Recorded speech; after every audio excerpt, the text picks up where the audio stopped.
안녕하세요. 그나무타임입니다.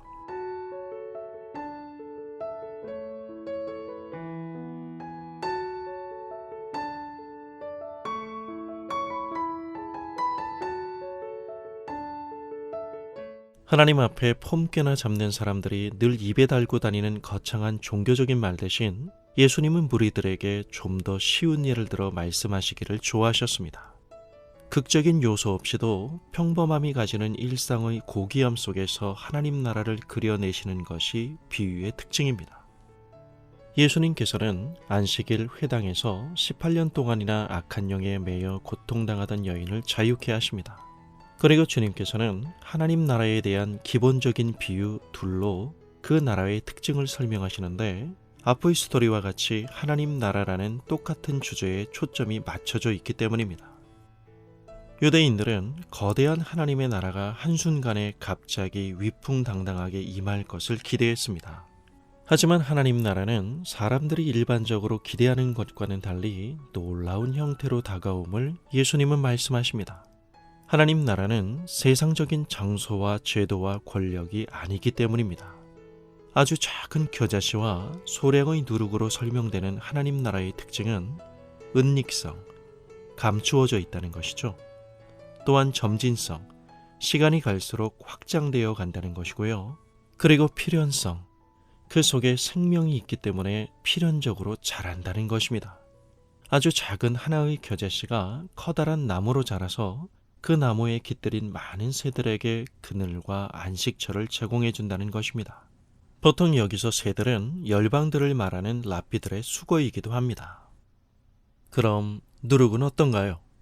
이스트, 효모죠. 밀가루 서말 속에 넣은 누룩은 소량으로 감춰져 있어 사람들의 눈에 잘 보이지 않습니다. 그러나 누룩의 움직임은 보이지 않지만 가루 속에서 은밀히 퍼져나가 밀가루 전부를 온통 부풀게 합니다.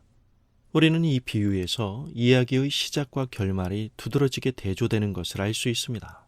다시 말해 하나님 나라는 이 땅에서 참으로 미약하게 시작되는 것 같지만 점차 성장하여 그 세력을 넓혀갈 것입니다. 이와 같이 그 나라는 점진적으로 확장되어 장차 온전한 형태로 임할 것임을 예수님은 말씀하시는 것입니다. 우리가 아는 바와 같이 예수님의 시작은 초라하기 그지없었죠. 오죽하면 나사렛에서 무슨 선한 것이 날 수 있겠니? 라는 비아냥까지 들으셔야 했으니까요. 당시 목에 힘께나 주는 권력층이 보기에 예수님은 어땠을까요? 나사렛 시골의 무명 청년 하나가 어느 날 갑자기 나타나 선지자 행세를 하며 추종자들과 함께 곳곳을 유랑하며 다니면서 하나님 나라를 떠들고 다닙니다. 처음엔 주변부의 매우 가소로운 목소리로 여겼음에도 불구하고 시간이 갈수록 그 청년이 언저리에 머물러 있는 것이 아니라 그 인기가 순식간에 슈퍼스타가 됩니다. 그 청년이 가는 곳마다 사람들이 인산인해를 이루고 있습니다. 자신의 주장을 많은 사람이 진리로 인정하게 만든 이 시골 청년의 역동적인 사역 속에서 하나님의 나라가 희미하게 그 실체를 드러내기 시작합니다. 그렇다면 예수님, 그분을 따르던 제자들의 면모는 또 어떤가요? 당시 사회에서 왕따 당할 만반의 조건이 다 갖추어진 사람들이라고나 할까요? 어부들, 세리들, 죄인들, 여자들입니다. 당시 종교 지도자들이 경건이라는 이름으로 평생 얼씬도 하기 꺼렸던 사람들이죠. 경건의 차이나 종교적 규율에서 어긋나는 것이 전혀 없으면 모를까? 그런 사람들과 종교적 희망을 불어넣는 대화를 한다는 건 애초부터 불가능한 설정이라고 생각했을 것입니다. 그런데 그런 기득권층들의 시선에서 지워졌던 가소롭기 그지없는 보잘것없는 사람들 속에서 하나님 나라가 시작됩니다. 예수님의 말씀에 오직 믿음으로 반응하고 영접하는 소수의 사람들에게 하나님의 권능이 임하여 하나님 나라의 구원이 실제가 되고 있는 것입니다.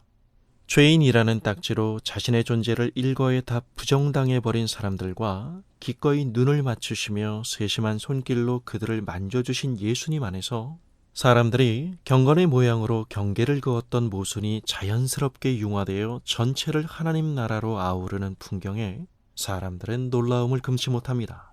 이처럼 하나님 나라는 이 세상의 역사 과정 속에 실현되어 가고 있으며 온 세상으로 확장되어 갈 것입니다. 결국에는 모든 민족들에 속한 사람들이 그 나라에서 안식을 얻어 평안히 살 것을 말씀하시는 것입니다. 그렇다면 하나님 나라가 우리 가운데 확실히 왔다는 사실을 무엇으로 알 수 있을까요?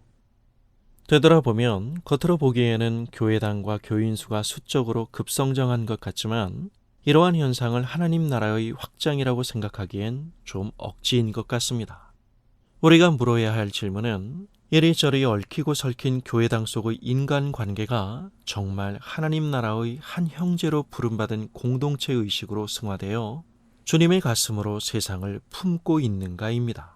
매주 같은 예배당의 바운더리 안에서 항상 같은 사람들과 똑같은 얘기만 하며 돌아가는 어쩌면 자기들만의 사교적 문화와 정서를 공유하는 것을 가지고서 그것을 하나님 나라의 공동체 의식으로 착각하고 있는 건 아닐까요? 우리의 사고와 감각은 본능적으로 상대방의 가치를 알고 해석합니다.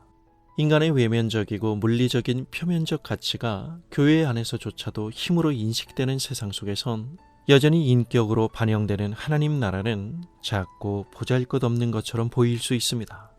참으로 마음 아픈 현실이지만 솔직히 누구나의 마음속에 자리 잡고 있는 사실이 아닐까요? 그러므로 우리가 매일 복음을 적용하지 않으면 우리는 하나님께 매우 부실하고 이웃에게 성의 없는 사람들이 되고 맙니다. 경건의 모양은 있지만 실은 그 내용이 나 자신에 대한 사랑뿐이라면 그러한 경건은 사사로운 이익 사이의 흥정으로 전락하게 되고 그 결과 신앙이라는 이름으로 하나님 나라의 가르침을 집어삼켜버리게 됩니다. 그저 내세관으로만 하나님 나라를 간직해 두었다가 살아선 복받고 죽어 천국 가는 개인의 사사로운 신앙 속에서 지나치게 저평가된 하나님 나라의 삶은 교회 출석을 뛰어넘어 오직 복음 안에서만 이루어집니다.